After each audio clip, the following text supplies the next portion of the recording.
Hey guys, Tim here from Boogie Snail Mastering. Hope you're having a very great day.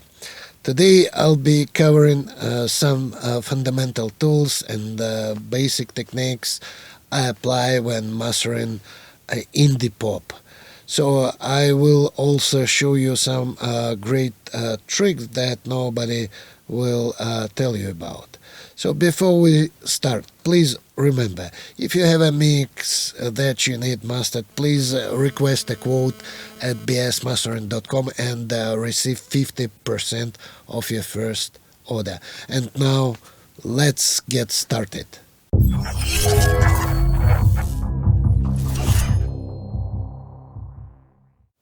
The term indie pop is short for independent pop music and refers to a category of music in which many artists are on small independent labels or unsigned as opposed to being signed to major labels. Some artists have signed to major labels yet are still considered to be indie artists. In general, indie pop musicians have a very strong do-it-yourself ethic and do not change their sound to fit popular trends. Indie pop was formed to act as a combination of a contrast to the seriousness of rock music and the tenderness of pop music. Indie pop differs from the genre of indie rock because it is more melodic and less abrasive. Indie pop music usually includes a simple guitar riff with layers of bass and other guitars over the top to complement the original riff. A consistent drum beat is regularly present throughout, often accompanying a sound from other instruments, for example, guitar or piano or a violin. These instruments signify the indie aspect as they can often hold solemn connotations corresponding to the recurring deep meaning within the song lyrics.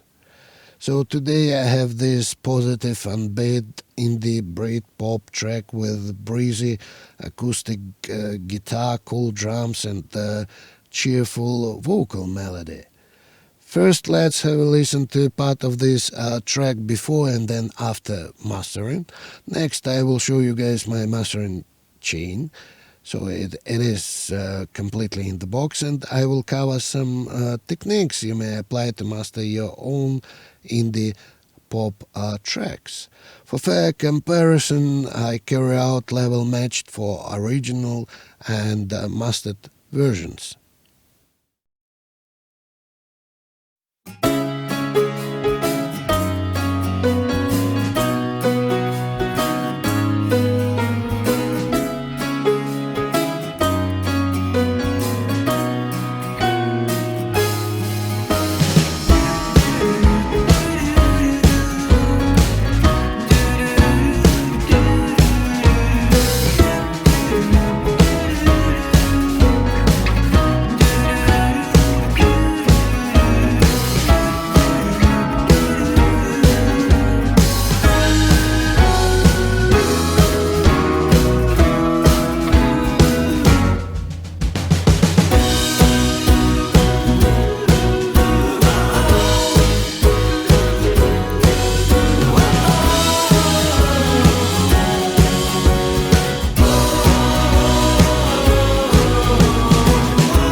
My tip for today is that mastering a track doesn't always mean going straight for the most dramatic processing. Keep in mind that when a song arrives for mastering, the song's mix has already been approved artistically by its creators. In this case, the objective is to make sure that a song's unique qualities translate effectively in the world of commercial playback systems with limited headroom. This is often achieved by a nuanced minimalist approach that lets the music breathe. This track has got a really nice color. It's just getting the color of different things because the mix and the balance are great. I don't need to change that. I don't need to pull things up and crush things and move things around. Therefore, my mastering chain simply relies on subtle EQs treatment and limiting. In this case, that's enough to get the song to its mastered sound. I start by using a high pass filter to remove any unwanted low end. I use a high pass filter up to 20 Hz in the stereo. For this task, I'm using matte orange EQ. So, and next I remove some unwanted resonances in the low mid region in mono. So you may see these frequencies on the screen. So now let's have a listen to this track with this matte orange EQ on.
Next, just to add a style and warm things up, I have a little bit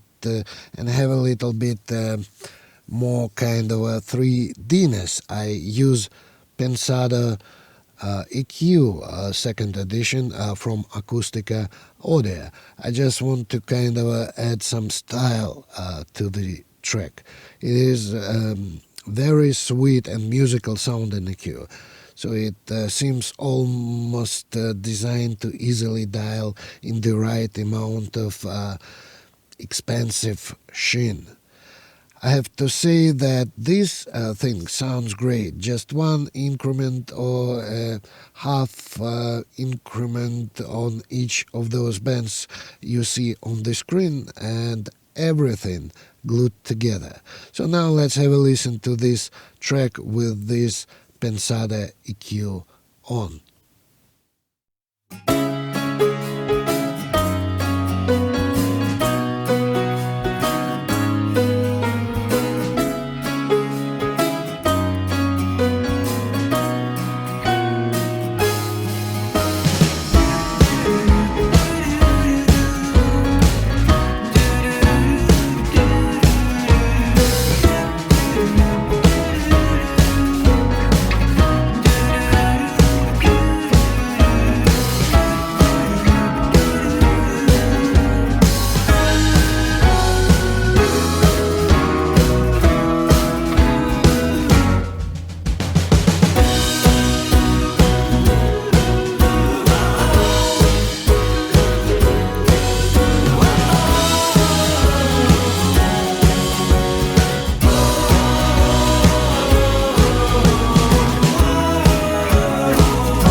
Finally, I use a limiter to drive everything and make everything louder and bring the sound up to a commercial level. So for this task I use my beloved DMG Limitless. I'm really loving this limiter because it doesn't sound very digital, if I can say it that. It really makes a big difference to the perceived depth and openness of the signal. It's got more presence. So this limiter has a bit of a tone, and it is always kind of a good, and I always like what it does, which is why it is always in my mastering chain, well, 95-98% of the time. So, and now let's AB original and mastered tracks again.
One of the biggest mistake that what one could make is to overmaster his or her own work.